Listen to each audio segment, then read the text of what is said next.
Madzulo abwino konse kumene muli. Ndilandireni ine m'bale wanu brother Sallo. Ndinene kuti mwaswera bwanji, muli bwanji, asindire uli, como ça va, como está, boa night, mwadokera, mwatandala uli.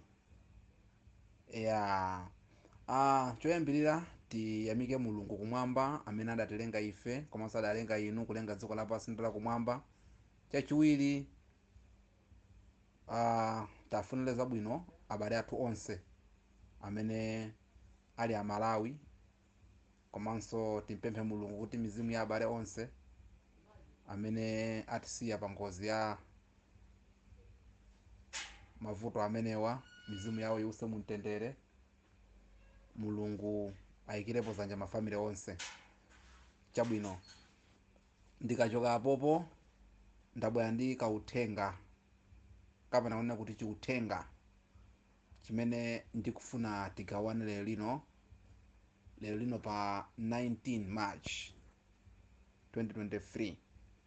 Uthenga wanga ndi waufupi kwambiri. Ndikufuna ndikuwuzeni amalawi nonse konse kumene muli, amalawi amene mumapezeka mdziko lino la South Africa, Cape Town to Messina. Ndikufuna kuyankhula nanu mokupemphani, ndapota nanu mwachikondi, uthengawu mumvere. Please, uthengawu mumvere. Uthengawu ndikuyankhula chonchi malingana kuti mu nthawi ya mbuyomu takhala tikupeza ndi mavuto ambiri amene amalawi ife timakumana nawo mu nyengo ngati zimenezi. Zinthu za ena ife timatha kuti mawa tili m'mavuto kamba pena ka kusazitenga bwino, kusamvera ena, komanso kusasamala mayendedwe. Inde pena zimachitika kuti zimatipeza m'makomo, koma zambiri zimakhala zoti kusamvera ena. Ndiye ndabwera ndi uthenga umene ndikufuna kugawana nanu pano pa social media kuchokera konkuja ku yawo empire 2 okupatsilani ndine brother Sallo, chidzukulu cha Piyasi all the way from Mangochi. Otinyadira amangoti vashiyawo vangaluza. Uthenga umenewu upite kwa Malawi aliyense onena kuti mawa ndi tsiku limene kuli shutdown mdziko muno. Ndiye tikufuna tipemphe kwa amalawi onse amene mukumapezeka mdziko lino la South Africa, kwina kuli konse kumene muli. Tikupempheni kunena kuti musamale mayendedwe kwambiri malingana ndi mmene zinthu zilili. Zinthu sizili bwino kwambiri. Mukuziwa nthawi zonse pakamachitika zinthu ngati izi timapezana ndi mavuto. Amalawi ambiri timataya miyoyo yathu nthawi zina kamba kakusasamala. Ndiye uthenga wanga upite kwa anthu nonse amene muli mdziko la South Africa, kwina kuli konse kumene muli, kuti tiyeni mawa tiyesese kukhala pa khomo. Anzathu amene mmamwa ndi bwino kuti mumwere pa khomo mawa, chifukwa zimakhala zomvetsa chisoni kumva kuti ayi kumachitika zakuti, amalawi akuti apangidwa zakuti. Inde tikuvomera kuti zimachitika nthawi zina mu nthawi yake, komano zina tiyesesa kupewa. Pali ngozi zina zimene tikhoza kupewa ife ngati anthu obwera, komanso pali mchitidwe wina umene umachitika kwa ife anthu obwera. Timalowerera kwambiri, timajaira kwambiri ndi kumalowa magulupu kapena kumalowa magulu a anthu akonkuno kuzitenga ku Shashton, kumalowana mwina m'masitolo kumakatenga katundu, mwina kumachita zinthu zina zosayenera, kumajoyena magulu a anthu akonkuno. Taonapo mavuto chaka chatha pamene kunachitika kunoko chimpwirikiti chimene anthu anapeza katundu ambirimbiri, komanso tinapeza kuti anthu ambiri a Malawi anapeza mavuto. Ena mwa iwo anatumizidwa depoti, ena mwa iwo anapita mpaka kundende, ena mwa iwo amalipira ndalama kuti atuluke pa court. Zimene chimachitika ndichonena kuti ku court kuja amamangidwa anthu, kunagwidwa anthu amene amapita kukatenga katundu uja momalizira, tinene kuti choncho. Amene amakatenga katundu uja momalizira anthu anagwidwa ndi apolisi. Atagwidwa ndi apolisi anthu anasekeredwa. Kumene kuja anthu akonkuna amatuluka pa belo. Kutuluka pa belo kulipira ena 200 kwacha, 200 rand, kubweretsa ID, basi kubwera. Kutuluka choncho. Koma ife obwera zimakhala zovuta kwambiri. Chifukwa chonena kuti pamapezeka kuti ngakhale ukhale ndi passport, anthu aja amafuna ukhale ndi mapepala okwanira amene ali ndi masiku.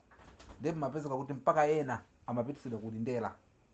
Ena ndithu mpaka ndithu zimakanirira mulandu uja, kupezeka kuti makhala mavuto akulu kwambiri.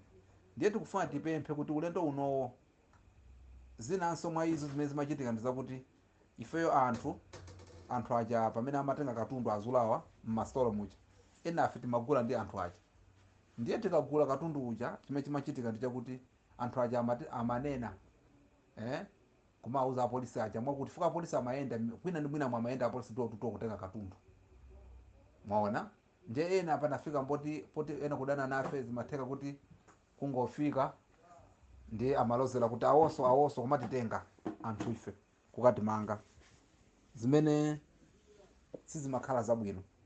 Ndiye ndabwera ndi uthenga uwu upita kwa Malawi onse amene tikupezeka muno dziko la South Africa kuti pepani Malawi, ndavota nanu, tiye ndikhale anthu oyang'ana patali, chifukwa mavuto saona nkhope komanso mphuno salota. Chimene chimachitika ndi chakuti zinthu zikavuta zimasalira kwa ife, ndiye anzathu aja amatuluka. Ndiye tiye tisajoine, tiye tisapange nawo mademo amene ife sakutikhuza. Mademo sakutikhuza, mapeto ake tizakhala nawo mavuto. Ndiye mavuto ndi wovuta kwambiri, chifukwa mapeto ake ife ngati anthu osowa ndalama tizapezeka kuti tikugwidwa depoti, tikumangidwa, pena kumenyedwa, ena mpaka kufa kumene tikufa. Ndiye ndikupempheni nonse konse kumene muli muchigawo chino chakumadzulo, ndapota nanu mokupemphani kuti tiye tipewe kupanga join mademo kapena kukatenga nawo katundu osiyanasiyana amene azipezeka m'masitolo. Inde anthu amapeza katundu zoona, komatu ena apeza ndi mavuto katundu amene anapezeka ucha. Ena analemera ndithu, obwera afe anapeza katundu, koma ena anamangidwa, ena mpaka anatumizidwa depoti, ena mpaka kundende. Ndiye tikupempheni nonse amene muli mdziko la South Africa kuti please tiyeni tikhale osamala. Mawa tiyeni tikhale pa nyumba, mawa lokhali ngati timamwa kaya kuchezera achibale, tiyeni tiyesese kukhala pa nyumba mawa. Nanga sitimakhala pa nyumba mawa ationa amakelo anu ake aneba atione mawa lokhali, ngati tisekera nyumba palibe vuto. Amakelo anati ziwe sila ngati mafika nthawi zonse mwina chamma 8 kuchoka chamma 6 kumawa, kwa mawa lokhali ziwa nda amakelo ani athu. Tikupempheni zimenezi, uthenga upita kwa munthu wina aliyense kuchokera kuno ku Yawo Empire 2. Okupatsalani uthenga uwu ndine brother Sallo, chidzukulu cha Piyasi all the way from Mangochi. Komanso ine ngati freedom fighter ndafunire zabwino, ndafunire ma demonstration anthu a South Africa muno abwino, malinga ndi zimene akulira zokuti zimveke, pasakhale chipolowe, pasakhale kufa anthu ambiri, Mulungu ayikirepo zanja. Komanso timfunire zabwino mtsogoleri ameneyu Julius Malema, kuti ma demonstration amene ayende mwamtendere, kuti so apolisi asazapange chiwawa, asazawombere anthu mwachisawawa, kuti kusazabuke chipolowe. Ndiye tipemphe Mulungu wakumwamba kuti adalise anthu a South Africa muno kuti kusakhale chipolowe, kupangira kuti anthu ena amene tili mu South Africa muno ndi mavuto okhaokha ukapanga zimene zozo, ndiye kuti za ife palibe. Ndiye tikupanga maduwa, tikupanga mapemphero kuti mawa zinthu zikhale mmene zimakhalira, ziyende bwino, apangidwe ma demonstration, after apo basi zinthu zibwere chimake. Tipemphe Mulungu wakumwamba kuti adalise nonse Amalawi amene muli muno, komanso adalise anthu a South Africa muno kuti zonse ziyende bwino. Ndi mawu amenewo ndikusiyeni m'manja mwa Mulungu. Mulungu amene adalenga inu ndi ine kuti atidalise, komanso ateteze moyo wa munthu wina aliyense Malawi ali mu South Africa muno pa zipolowe zimenezi zimene pakati panopo madera ena ndi ena zayamba kale usiku uno, anthu sakugona, maziwa ma demonstration akuno, anthu amafuna kuba, amatenga zikatundu.